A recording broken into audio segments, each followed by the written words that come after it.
Let me do one thing first, so I have it Sure. on tape. I'm going to get your name, Sure. Pat, P-A-T. Now, do you go by Pat or by Patricia?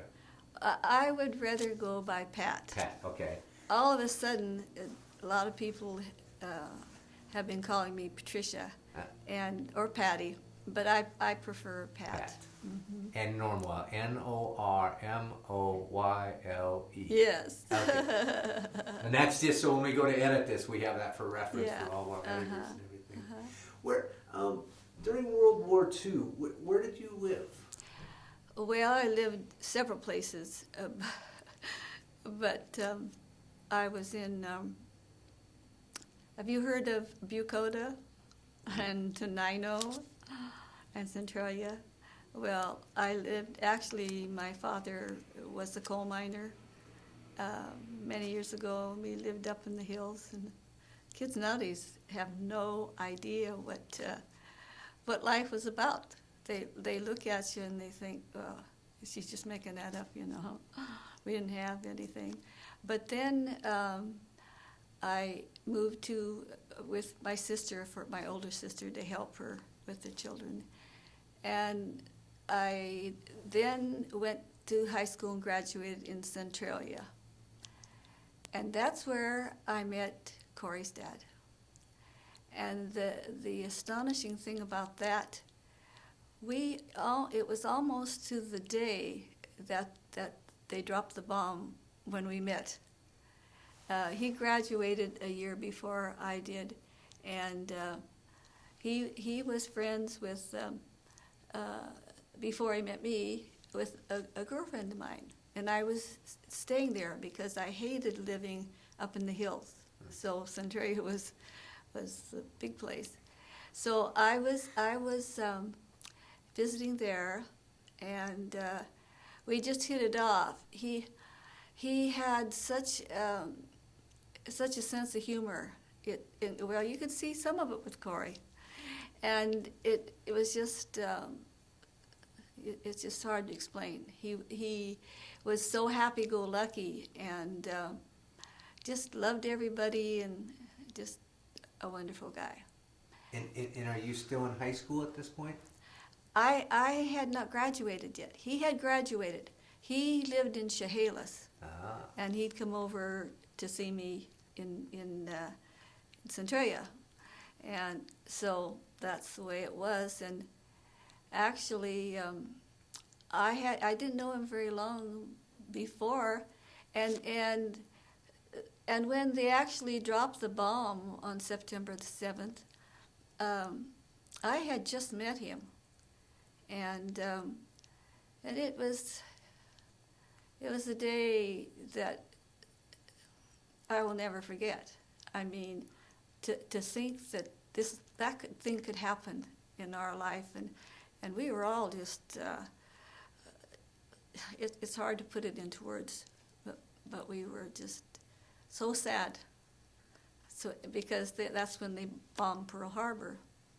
And then all the news started filtering in, and the girls and the women did a lot of crying, and we just knew that the men were going to go into the Army. And so it wasn't too long, and he went to Fort Lewis first, and he was there for a while, but he actually did his boot camp in Paso Robles, California. Well, but in between, we got married before he was back from Fort Lewis and then back home, and then he was they sent him to Seattle for a while, and he was in like I say, he was in Fort Lewis. And so we decided to get married. So we got married in Chehalis. And then there were so many things going on. I want to get this right. After that, they sent him, and I'm not sure the reason now why they sent him to Seattle. but we were there just a short time, and then he was sent to Paso Robles. Well, in between then, oh, yes, of course, his family lived at Orchards, Washington. Have you heard of Orchards? No. Well, Orchards is not, it was a little town then, but it's pretty big now. And his parents had built a house there. And anyway, it's not far from Vancouver. And so there was, anyone could get a job. If you could take a nail and drive it, you could build barracks, or not. They weren't exactly barracks. They were just. They looked like them to me, but they were. Some were houses and some were just like apartments that were, because they hired all of these people from anywhere to work at the shipyards and to build things. Well, my husband's father built him a house. They bought property, and they were just in Chehalis for a while. And then they bought this property, and they knew nothing about building. I don't know how they did it, but they built first his father's house, and there was enough property. Then they all helped together, and they built his brother's house, and then they built the other brother's, our house, and then his other brother's house. And it wasn't the Ritz or anything, but those guys got up there hammering things, and they didn't know anything about it. So that's when Corey was born. And that's when they sent him, finally, after he was in Seattle for a while. In fact, when we were in Seattle, we were so many different places, but we were there just for a few months. We were lucky to find any kind of apartment. And I was a little hometown girl, and these they were old houses that they made into apartments. And when he had to be gone, I didn't like it. But anyway, we lived there not very long. It was just like a little hole in the wall or something. So the Pearl Harbors happened now, right? Oh, yes. Okay. Yes. So what's Seattle like at that? I mean, are you very aware that a war is going on, or well, could life change? The thing, oh yes, and the thing of it is the mood of everyone. It just it was different, and then they tell you about when they bombed which one in that big one that they bombed Arizona, and Yep. yeah. Yeah. And so we mostly just had radios, so we listened to everything that was going on, and it just changed our lives. I mean, we grew up so fast, and because you're what, 19 years old now at this well, time? 20? 19? actually, I had just graduated when all of this was going on too, and he graduated a year before I did. And then I graduated and I was out of school. And then that's when we were at different places and different things were happening. And we didn't have TVs then, and everyone would have their ears glued to see what was going on, and that just seemed like our whole lives were, well, not completely, because the good old evergreen, that burned, well, we had a chance enough to go out there and dance. And during the war, all of the big bands, Benny Goodman and trying to think of some. Actually, we knew one of them, Harry James, and they a lot of them came to the Evergreen, and that would get our minds off of it. But every place you went, or so many things that you heard or saw, it was always there. it was just, and they'd tell you, and you'd hear about more bombings, and we'd see pictures, and we'd go to the movies, and they showed, what was going on, and it was just rough for everyone. So when you got married, Corey's dad's name was? Well, his name was Clifford. Clifford. But they called him, they started in high school calling him Bake.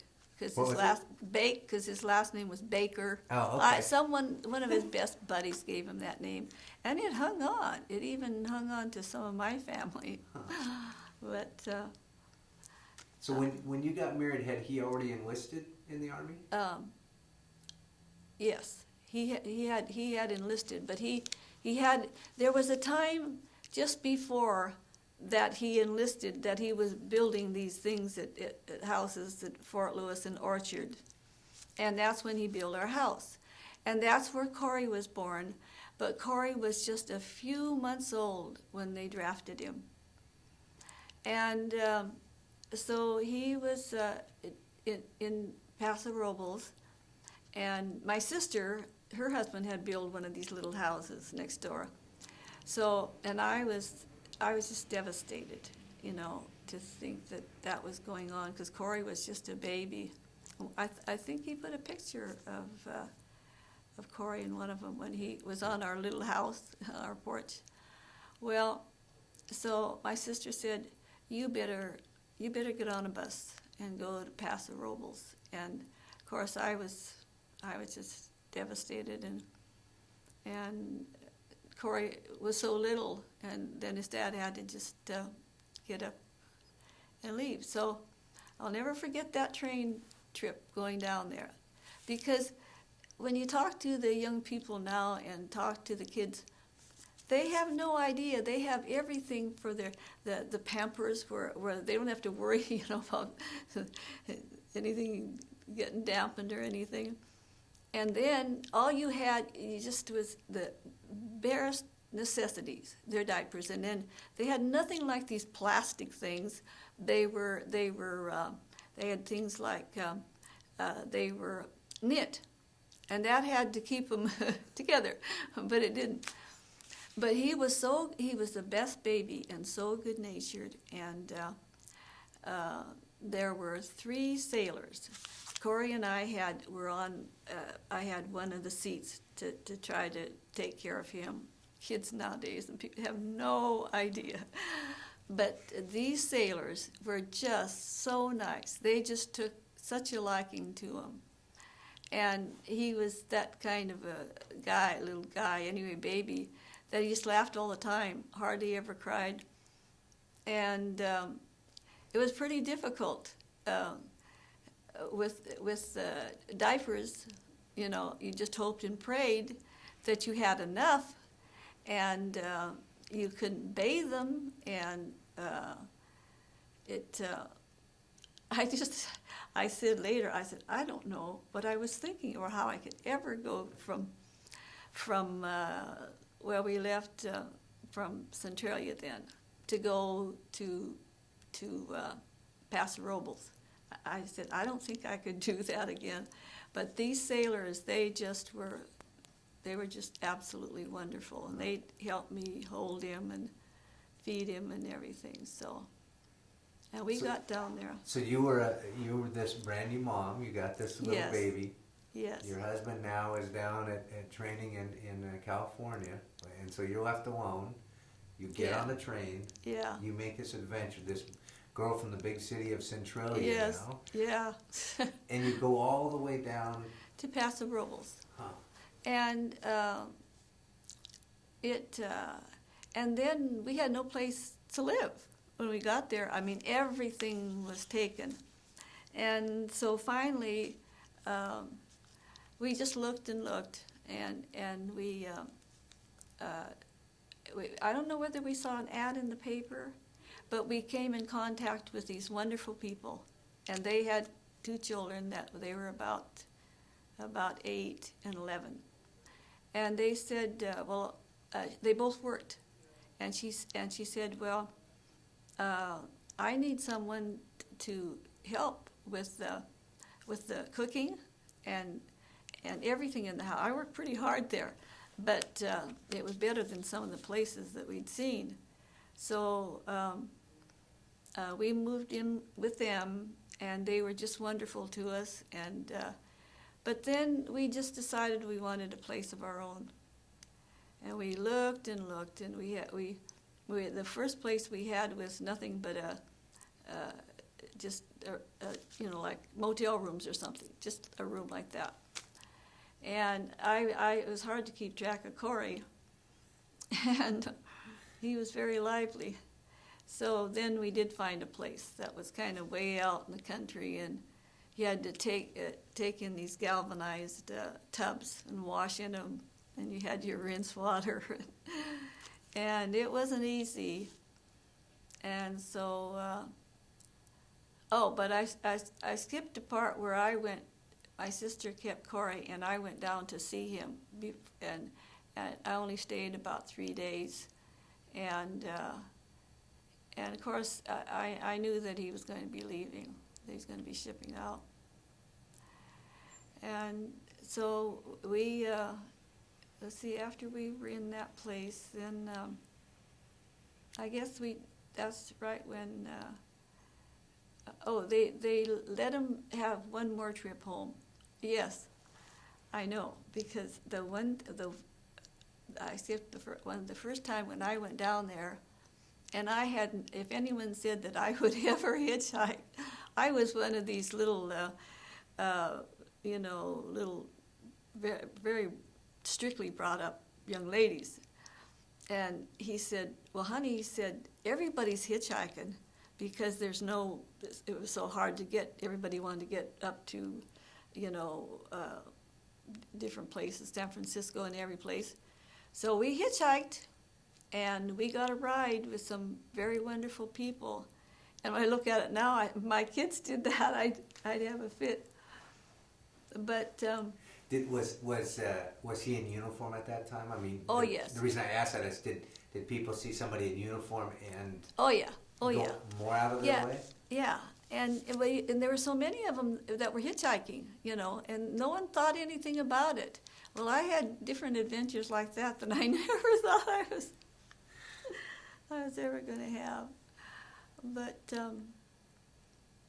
let's see, where did our adventures take us then? Well, we went. He got to see Corey, and that was hard because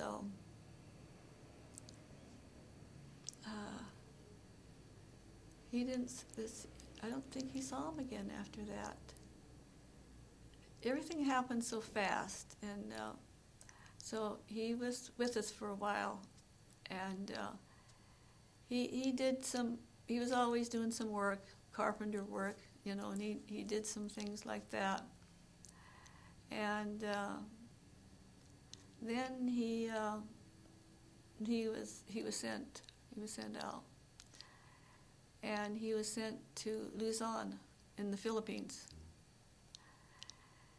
And he wasn't there. He wasn't there very long, and before he was killed. And he wasn't there long before the war was over. And that's the hardest part, because a couple months later, he would have been home. And that's when I said, when I was waiting for the telegram, well, the reason for that was what now are medical buildings. I guess that's what's there. That was the McCleary Mansion. And I was always the one that took care of the kids. One of my friends had a little girl, and in fact, she and Corey grew up together.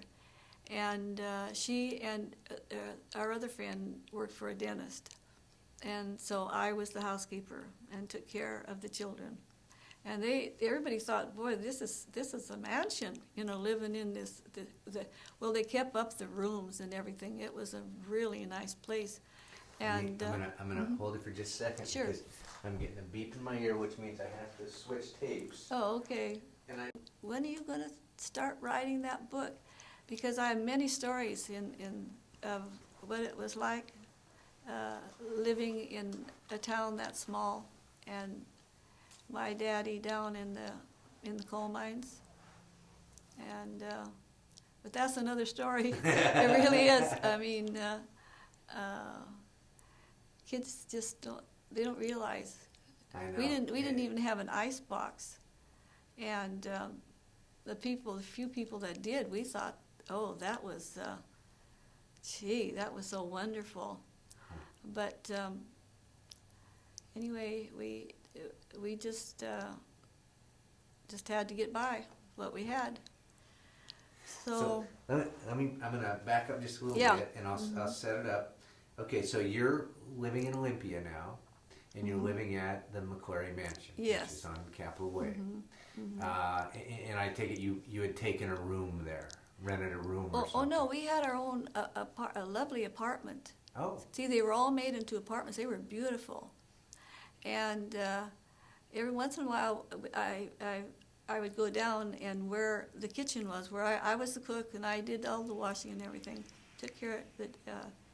My friend had a little girl. They were just a year apart, and but every once in a while I go down and look at that where my kitchen was, where I cooked and everything. You know how you do. But we were living there. And we were living there, I guess about, wasn't too long, maybe around 3 months or 4 months. Anyway, Corey was 2. And the little girl, my friend's little girl I took care of, was 3. And so we wrote back and forth, and he wrote, I still have his letters. And some of them they're kind of torn, and there's some blood stained on them, things like that. But anyway, why I said that I was waiting on the steps, waiting. But what they did then, they would call you and tell you that they had a telegram that your husband, they didn't tell you that he was killed. They said that it's word about your husband. And we will bring the telegram to you. So I sat on the steps. And I just kept praying that he'd just be injured. But it wasn't so. And you think after many years, and like I'm married to one of the best guys in the world now. I'm a very lucky person to have 2 guys like them. And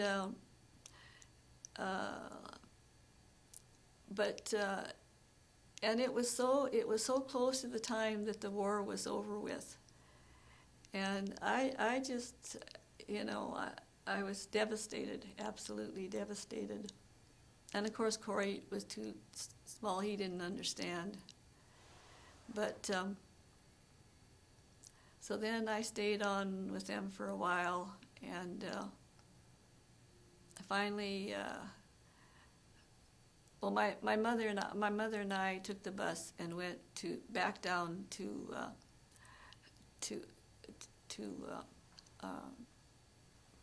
Port Orchard. No, but it wasn't Port Orchard, but Orchards.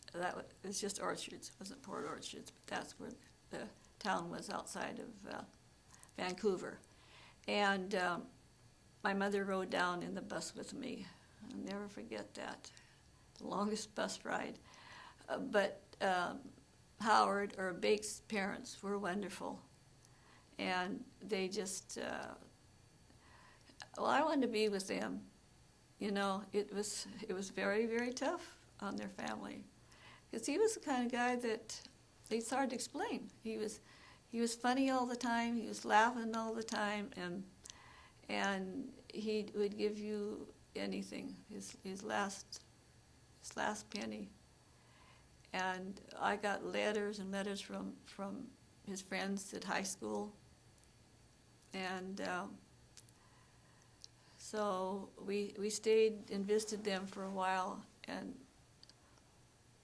I don't know, it almost seemed like his father took it the hardest.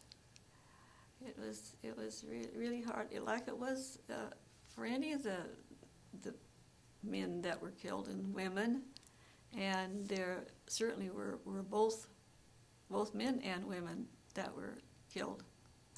But I happened to think about when I lived in the apartment at the mansion, McClary Place. And I have told Ryan and some of my children some of this stuff, where they rationed. Everything was rationed. You couldn't get anything. They just and there was no such thing as butter. And maybe you've heard it. They had bricks. It was white as this paper. This was called Nuco, and they had a little packet that had this yellow gunk in it, and you had to squeeze it. You put that in, and it was really, it's as bad as it really sounds. And then you mixed, and that was your butter. They just didn't have things because there was a war on. And that's when my sister, I was telling you, became a riveter. She lived in Portland, so I got to see her quite a bit, stayed with her some of the time. In fact, she, when we had our 4 houses together, those houses are still there. And she took care of Corey, become very fond of him. And then she only had one child, and she died when she was about 45. That was her only child. But anyway, How did you talked about rationing. Yes. You got coupons. So how did you get your coupons, or how did they divide things up? Well, they, you have to remember this was almost 52 years ago. But it was just like any other coupons or things that you'd have to get. Each family would get so many coupons, and you just were glad to take what they had. And I'd say, oh, I hope we'll never have this again, because I don't want to be squishing this stuff. But actually, I wasn't much of a butter eater, but I was cooking for them, and I had to do all this squishing and everything. So would you the coupons then? Did they say a specific food on them when you took them to the store, or? Well, everything that you'd get from the store, they only had so much of, so you had to have vouchers to get certain things. They just didn't have them, and the kids nowadays have no idea. That's why I think something like this is so good. And also, I regret that I didn't see the movie that was out, the one that was with... Tom Hanks. Yes. Saving Private Ryan. Yes. Yeah. And I am going to see it now. And some of the kids in our family said, Mom, I think it's going to be awfully hard for you.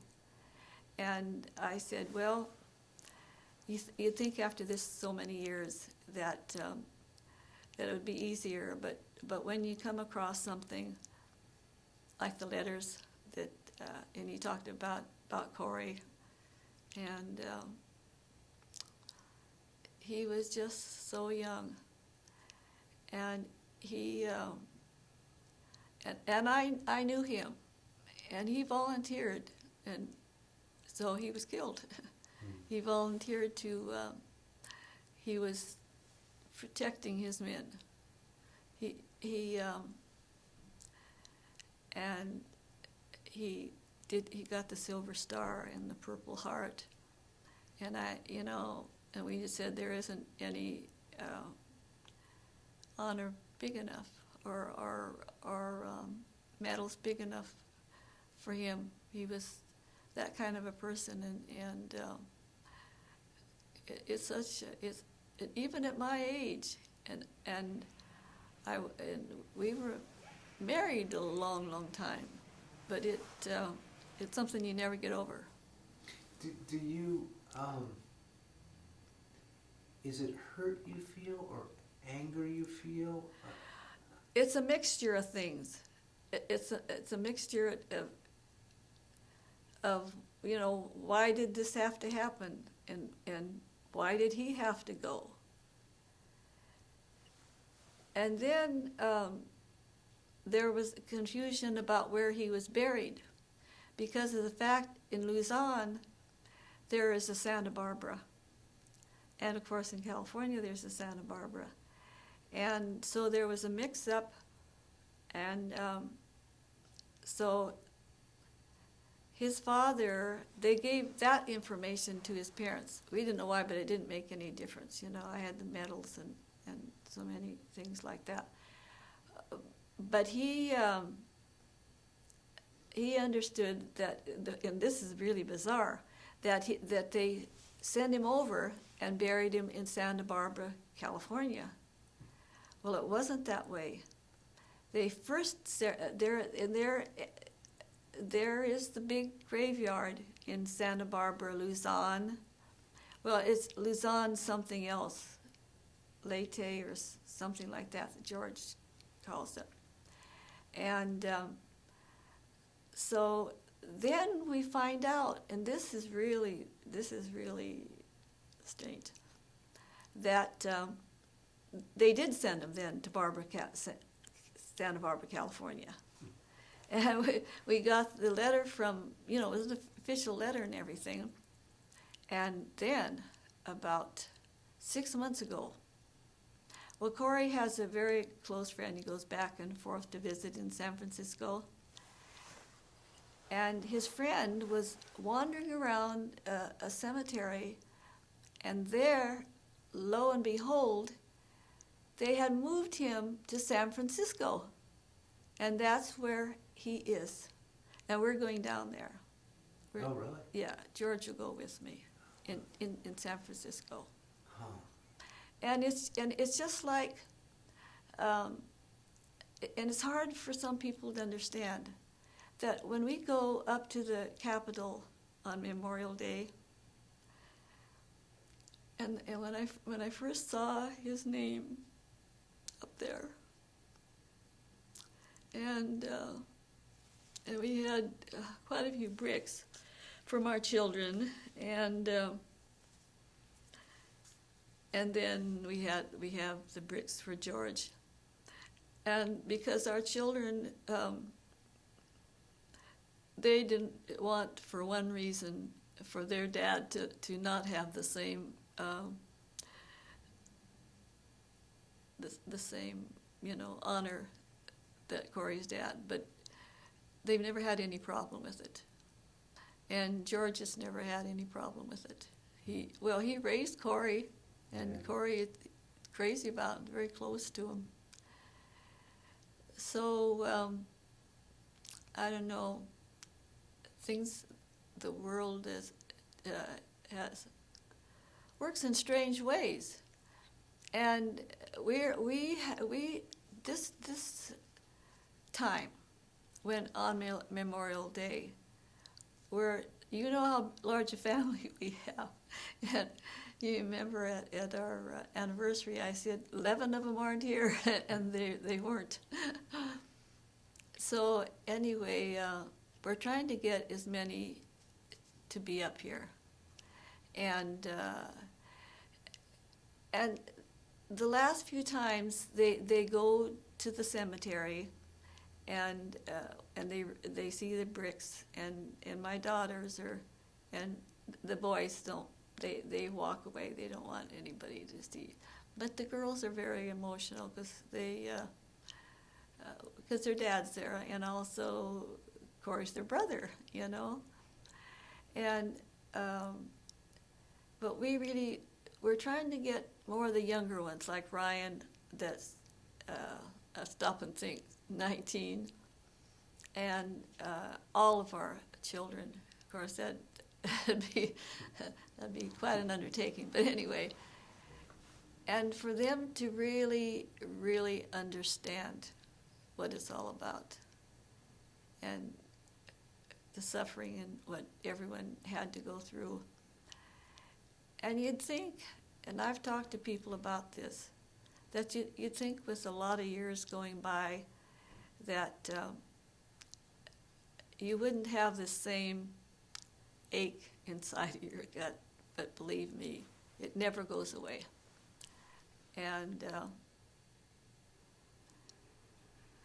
it's just something that I really am glad you're doing this, and because I think that the children, like there were the men, so many of the men had to go to war. There weren't many men left in the cities, and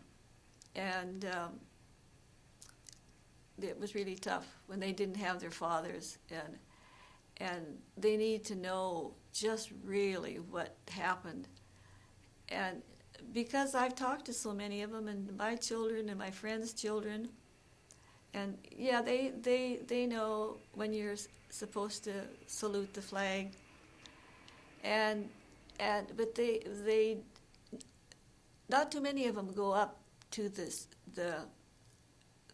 services, veterans services, because, well, I have a friend that says,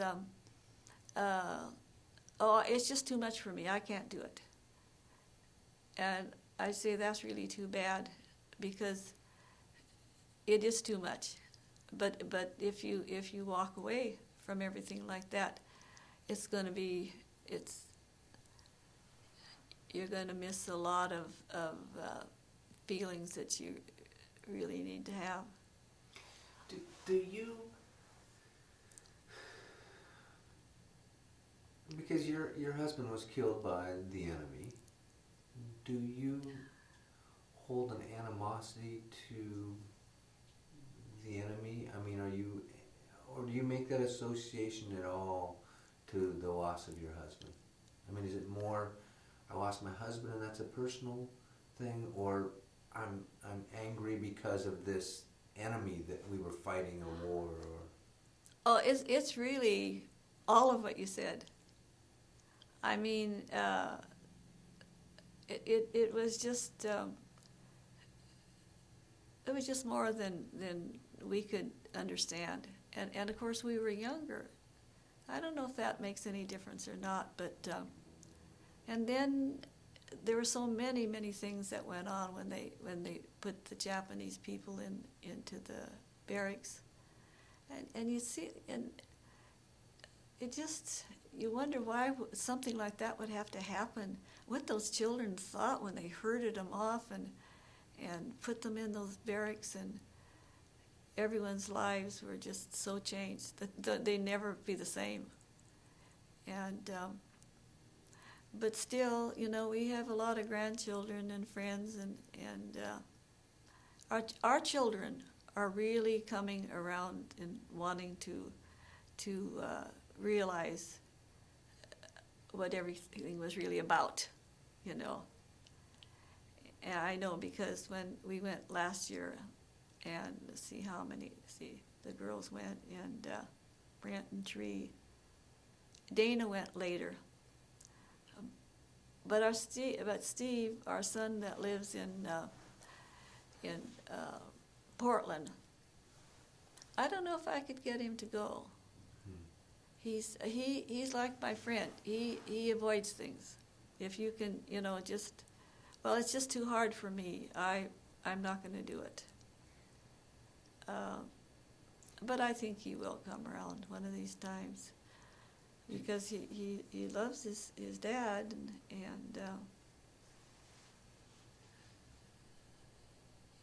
but he just, I tell him, you can be an ostrich and bury your head so long, but then the reality has to set in someplace along the line.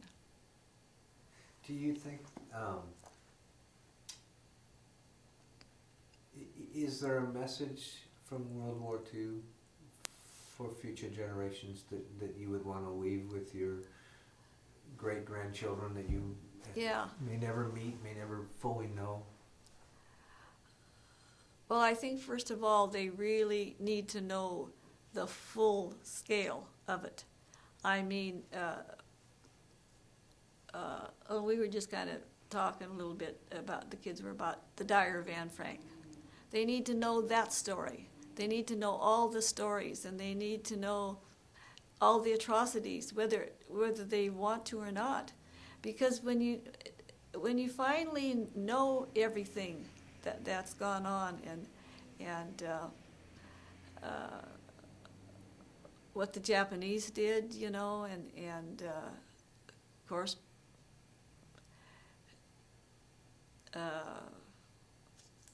loading down with the first bomb, and from the very first, and I just absolutely feel that there's been too much avoidance of, well, they're too young, and I don't think they should know all this stuff.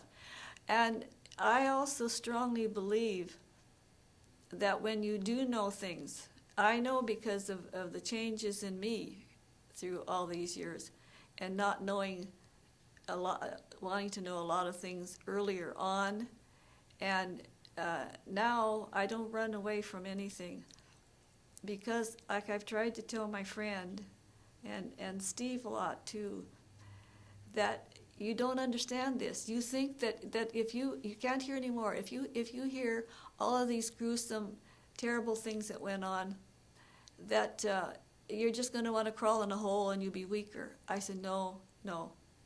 It makes you stronger. It makes you so much stronger, because when I think of my younger years growing up, and then having my family and things happening and the wars, and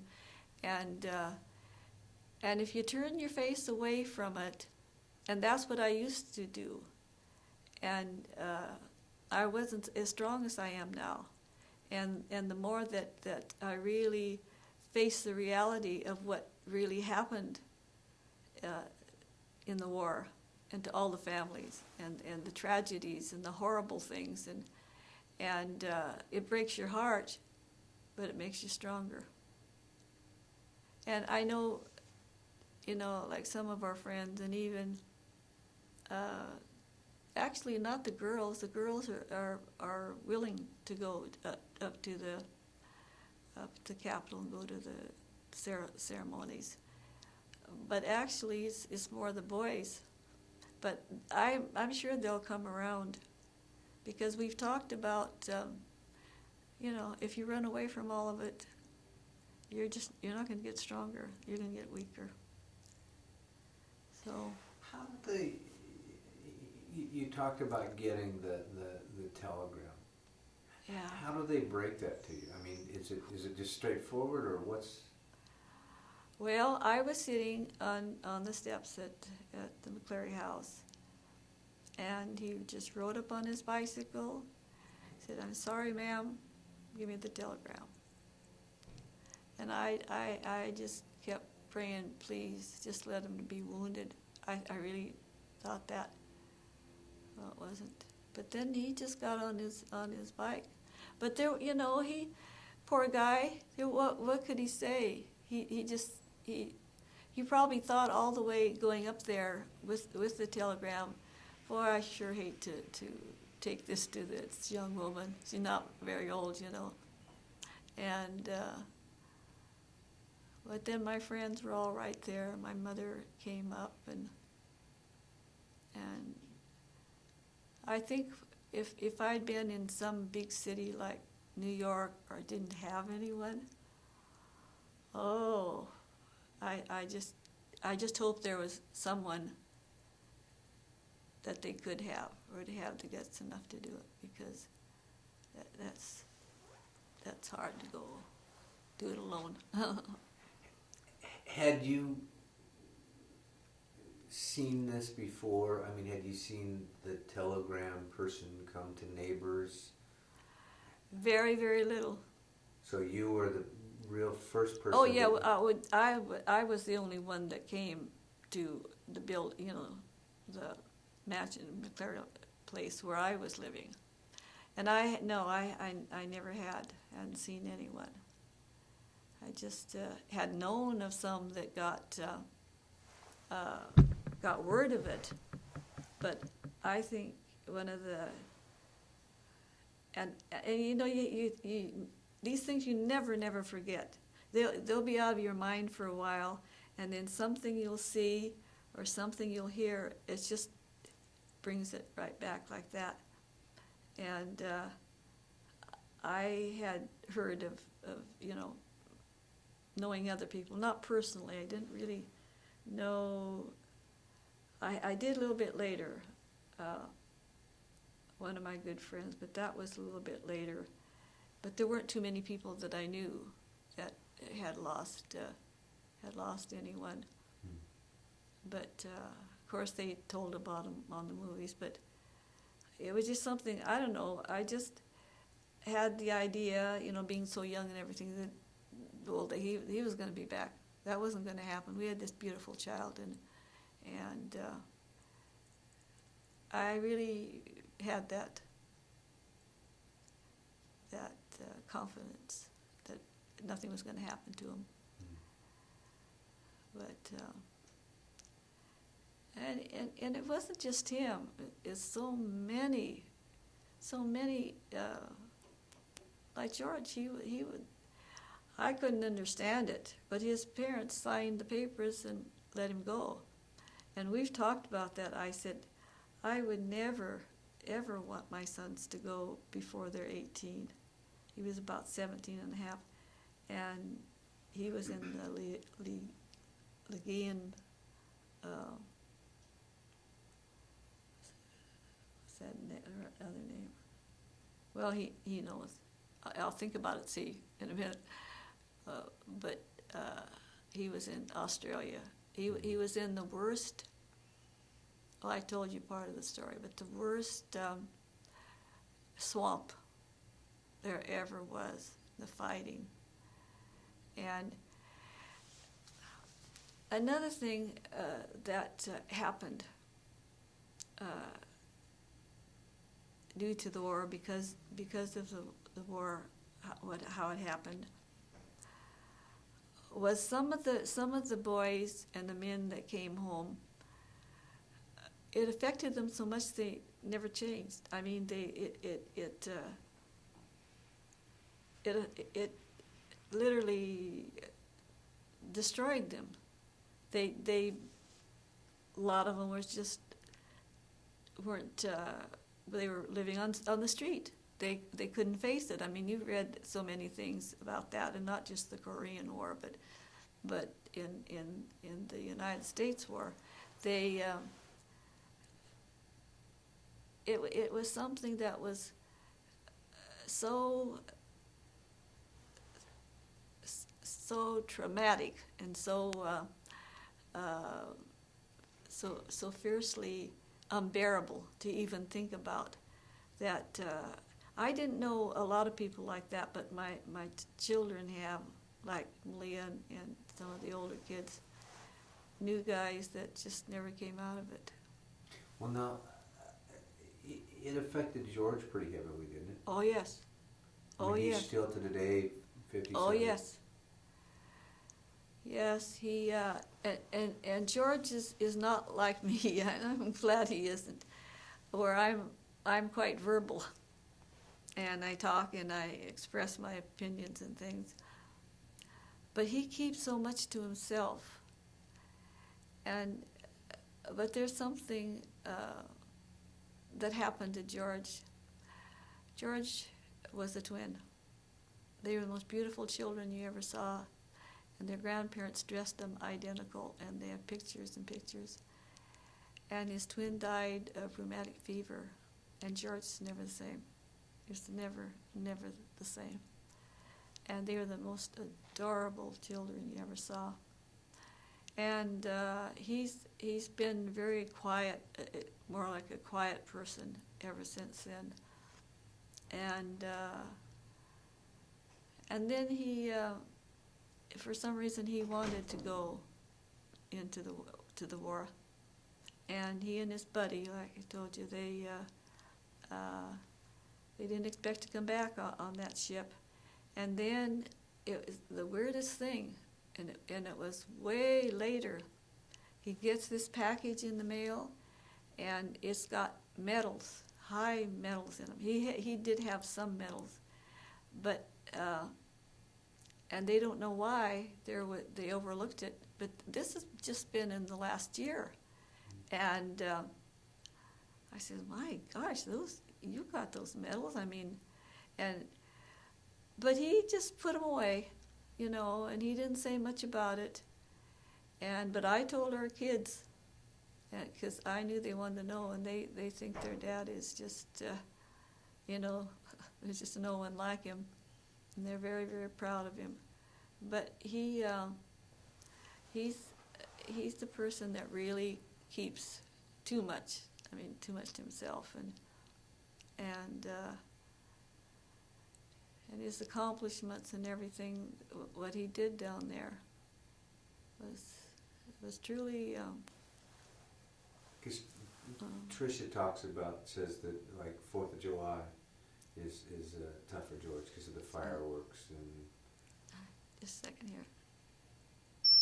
Oh, see, it's been.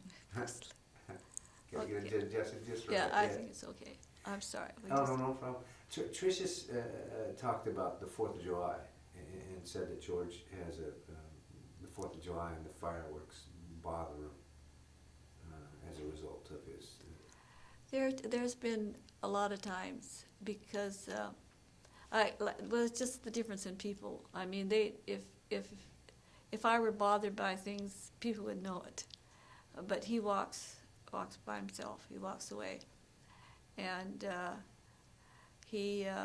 when we went up last year and saw the bricks, or the girls gave their dad some bricks, and then the one for Corey's dad was right there, and then we had another brick to George from their children. Yeah, but there'll probably be more. But he so seldom, he just is this stiff upper lip, and for some reason it doesn't do a person or a body good to really keep things in like he does, but he does. But this last year, it really hit him, and he just walked away. He had to be by himself. And our girls, they just kind of cried. They said, "Mom, Dad's never going to get over this." It's something that stays with you, and you put it away, in your pocket for a while, and it always comes back. But I'm just hoping so much that the children at Ryan's age and all the other children know what sacrifices and just what really happened, and instead of I don't know whether so many of the schools or the teachers have just avoided that they might think they're getting too emotional or too deep and it's too much for the kids. Let their parents do it, And so they think, oh, well, we salute the flag and we know about the war. Well, they really don't, but they'll say we know about the war and they don't really watch a lot of war pictures. Well, they're not all for real anyway. What's the, touch on a good thing there, saluting the flag. What's the feeling you get when you hear the Star Spangled Banner, the national anthem, and you see the flag risen? When I hear it anytime? Yeah, I mean, whether it be Veterans Day or any time. I mean, there's a mixture of feelings. I mean, there's a mixture of our country's the greatest. This is our country, and those kids really need to know that, and it also brings a lot of overwhelming sadness, and all the memories you have, the things you think about it, and the sacrifices and everything, and that what the children are enjoying now, they have everything, the cell phones and everything else that they're enjoying. they wouldn't have any of them, because when the men came back from the war, so many of them were gone, they built this country. They really did. This country is built on the World War II vets. And that's what I really want the children to know. So they just don't, well, you could go on and on about what happens nowadays with children with drugs and fast automobiles and you hope and pray it's not your child that's going to get killed in an automobile or a drug overdose. And that's what their world is. I mean, even if they don't do those things, they don't know enough about the sacrifices and why they do have what they have. And that they can really have enough of that and know enough to in turn give that back to their children. Because if we ever forget what happened and what everyone went through, heaven help us. No. Well, great. Thank you very much. Well, Carl, I wanted to